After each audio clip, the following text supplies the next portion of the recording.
устраивает.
Hello and welcome to today's talk, Wednesday the 26th of January.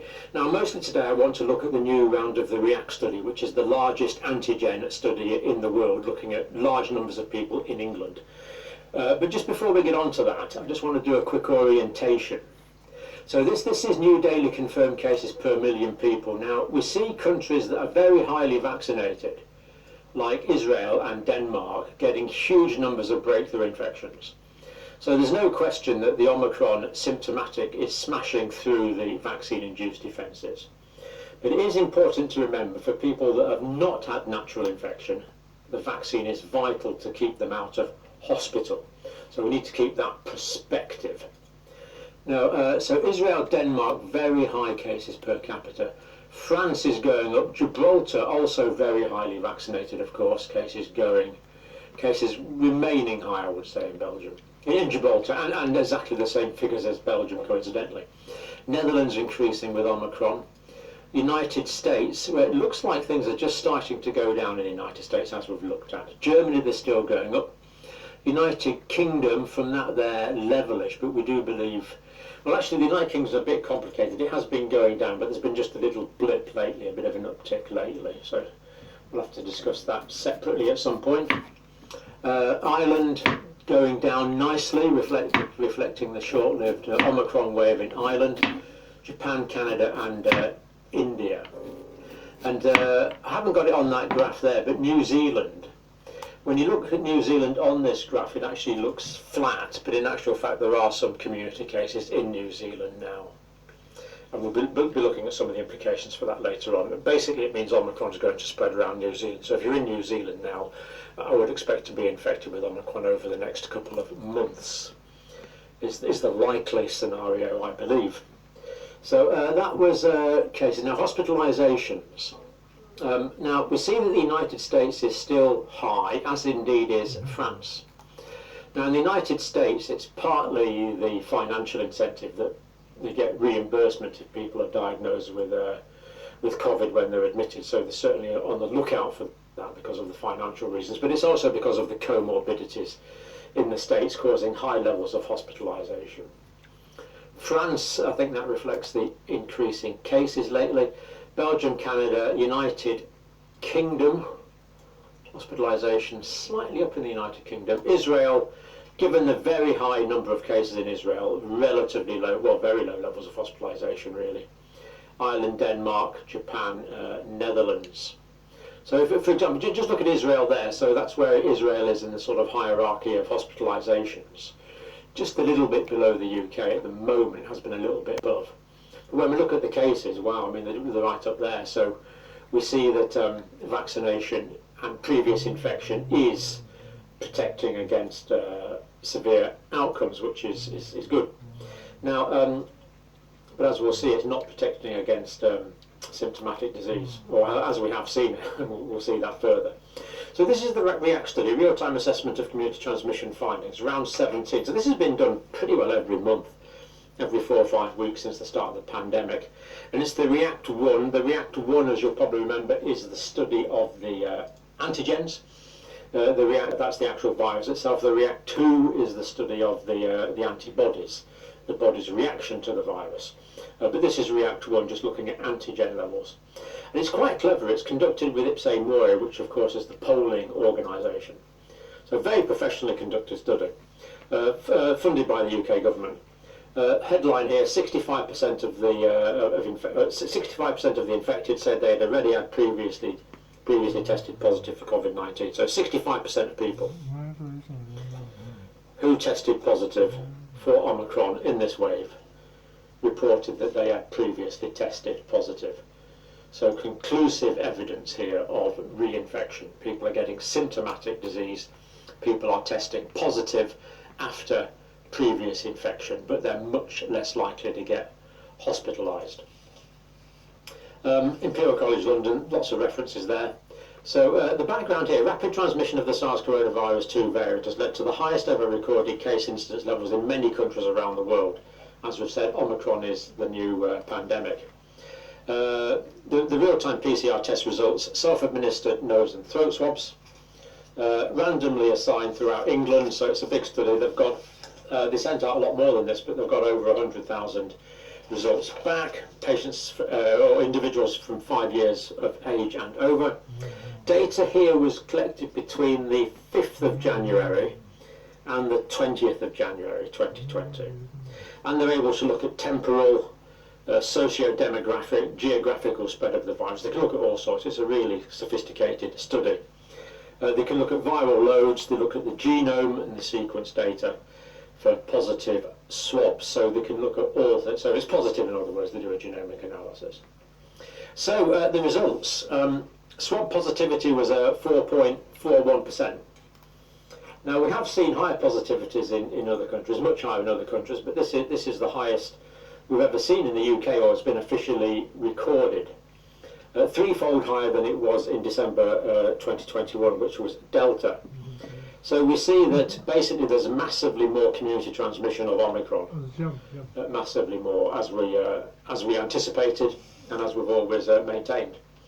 So 1,400 sequence positive to the 16th of January, which is the time they've had to do the genomic sequences up to. 99% were Omicron, including 6, that's 0.43% of the BA2 variant sublineage. Now, if you watched yesterday's video, and I apologise for the poor sound yesterday, I think we've fixed it now, but the BA2 lineage is an Omicron variant. It didn't come from the BA1. They've both been, they've both developed separately from some common ancestor, probably a couple of months ago. And it looks like the BA2 is replacing the BA1. It's transmitting much more faster, but it's not making people sicker. So if anything, this could be good news, because it means that the herd immunity is going to develop quicker. But it's probably twice as transmissible as the BA1, so this is going to become the predominant strain. But it's not a cause for concern. It just means that it's going to spread around quicker, and that the waves should, more people will be infected more quickly, but there again the wave is going to be more compressed. It doesn't seem to be causing more hospitalisations or more severe disease. 14.1% were Delta. So Delta now is probably just about gone. So remember, as of the 16th of January, it was 1% Delta. I would be amazed if Delta's, well, I would expect Delta now to be 0.1% or something like that. So Omicron's completely replaced Delta, as we predicted. Remember, there was Chris Ritchie was talking about this, and he said we had 2 pandemics. I said I don't think we have. I think it's just a very transitory phenomena, and turns out I was right. Delta has been completely replaced by Omicron. Within round 17, prevalence was decreasing overall. So up to, when was it? Up to the 20th of January, prevalence was going down, but it was increasing in children aged 5 to 17. So this was just like a snapshot within the time period, because they do temporal analysis. That was between the 5th and the 20th of January. Swab positivity in the more at-risk 75-year-olds. Again, high community prevalence in older people with a greater risk of hospitalisation. It is transpiring through into some increase in hospitalisation, but not massive. Doesn't mean to say hospitals aren't severely stretched. My hospital colleagues are very stretched, and they've got a big backlog of cases as well. So it's not saying there's no problem, but it's in terms of the Omicron load on the health service, it is decreasing compared to the Delta, which is good. Large multiple occupancy households, the odds ratio was 1.66, about 66% more likely to be positive if you live in a large household. About 24% odds ratio 1.24, more likely to be positive in the urban areas. Now I think this just reflected, well, partly it reflected the period of time that the cities were infected first, but also we know that the incidence in other parts of the country has never reached as high as it was in London. So London was particularly high, probably due to lower vaccination uptake rates in certain sectors of the population. And now the most, so people in more deprived areas, economically deprived areas, 33% more likely to be infected. But I'm not too sure about this, because in what we might call, I don't like the term deprived areas, but what people call deprived areas, my thinking is that people would be more likely to do the swab if they were symptomatic, therefore you would pick up more people. So I don't really think we can interpret that as a genuine result, to be quite honest. This would appear to say the odds ratio is 1.33 or 33% increased chance if you live in a deprived area, but does that reflect propensity in what we're, for want of a better term, calling deprived areas, that there's an increased propensity to carry out the test if you are symptomatic? Because even though there was just over 100,000 people reported back on this study, over 800,000 people were asked to take part. So that's the big weakness, this sort of self-bias really. In adults who received 3 versus 2 vaccine doses, higher CT value, that was the lower viral load, in rounds 15 and 16. So people that had 3 vaccines in round 15 and 16, and of course in round 15 and 16 it was mostly Delta, they had higher CT values, therefore they had lower viral loads. In other words, a 3rd dose was reducing viral load, making severe illness less likely with Delta, but this was not the case with Omicron. So people that had 3 doses of vaccine were not getting lower viral loads with Omicron, which is another aspect of vaccine immune escape that we're seeing with Omicron. Now this continued on a finding that we've seen in the past rounds, in rounds 15 and 16, the distribution of CT values, in other words the viral loads, were similar in unvaccinated and vaccinated children aged 17 and below. So the distribution of viral loads was similar in unvaccinated and vaccinated children. Now what this seems to mean is that whether children are vaccinated or not doesn't influence their viral loads if they become infected, which is interesting.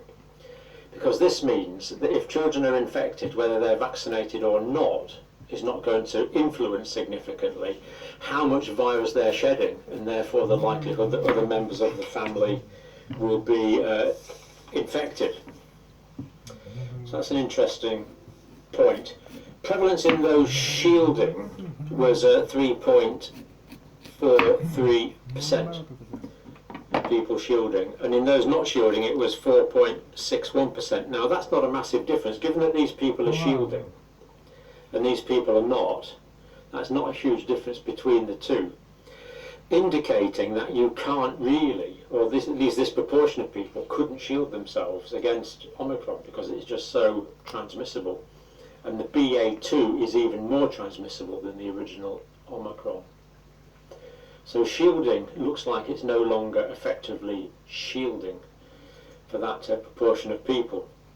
Conclusions. Unprecedented level of infections with SARS-CoV-2 in England, yep, that's for sure. Almost complete replacement of Delta by Omicron, as we have long anticipated. Vaccination, including the booster campaign, remains the mainstay of the defence. Against hospitalisation, yes. Against infection, no. Given the high levels of protection against hospitalisation, so that's true. So it does give good levels of protection against hospitalisation in people that have not been previously infected. However, further measures beyond vaccination may be required if the very high rates of Omicron infection persist, but they don't quite say what that is. But that brings us on to the World Health Organization quite nicely. So Hans Klung is the European head of the WHO. Between vaccination and natural immunity through infection, Omicron offers plausible hope for stabilisation and normalisation. In other words, it looks like Omicron has saved the situation, according to Hans Klung there from the WHO.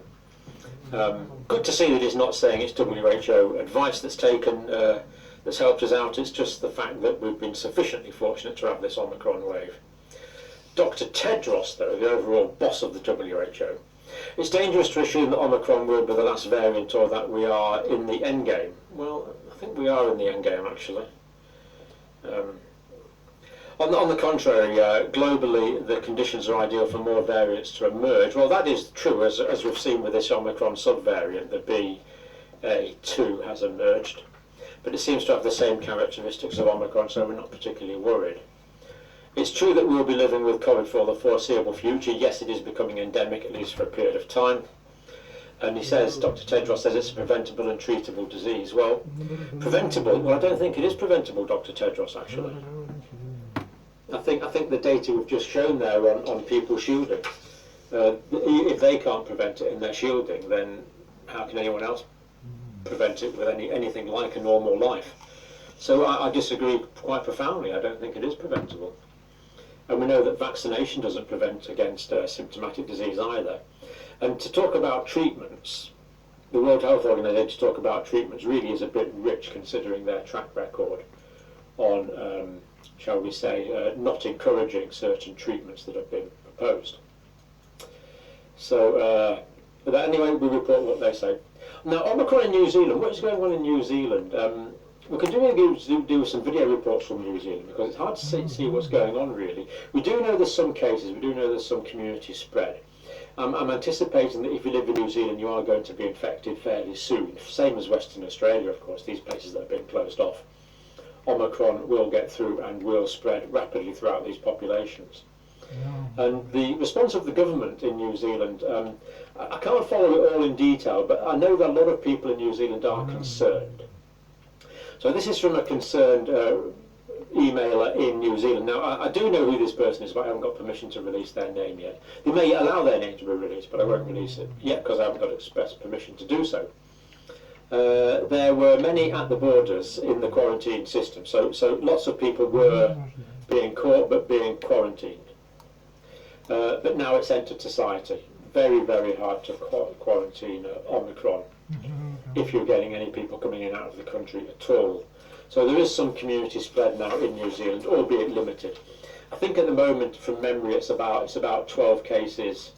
It's about 12 to 15 cases per million. So it's only a few, but that's a few tens of cases in the country, and that means Omicron has essentially got a foothold if they're community cases, as they are. So inevitably going to spread throughout New Zealand. Now the thing about New Zealand is it's got very limited natural immunity.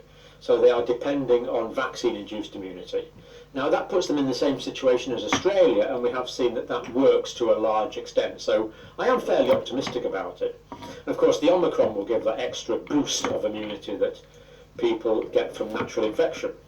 So all of New Zealand's in red. It's not a lockdown. Over 90% vaccinated, almost entirely Pfizer's, with booster now offered to children +5. Okay. You protect your grandma by getting vaccinated is what they're saying in New Zealand. Do you? Because the data we've just looked at, the distribution of CT values for both the E and the N genes was similar in unvaccinated and vaccinated children aged 17 years and below in rounds 15, 16 and 17 of the REACT study. In other words, the viral loads, looking at the viral load of the E and the N genes, the two internal genes, these are the ones that are not affected by vaccination in England. The viral loads were similar in unvaccinated and vaccinated children who became infected. So if children become infected, whether they're vaccinated or not, will not protect grandma. So I don't like this sort of emotional presentation unless it's scientifically accurate, and we see that if children are infected, this is not scientifically accurate, as demonstrated by this study. So I report on what's being done in New Zealand. My comment, this is not my comment, this is the comment of my writer.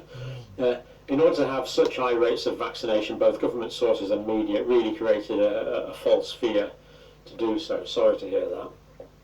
If you're in New Zealand and this is not your impression, do let me know.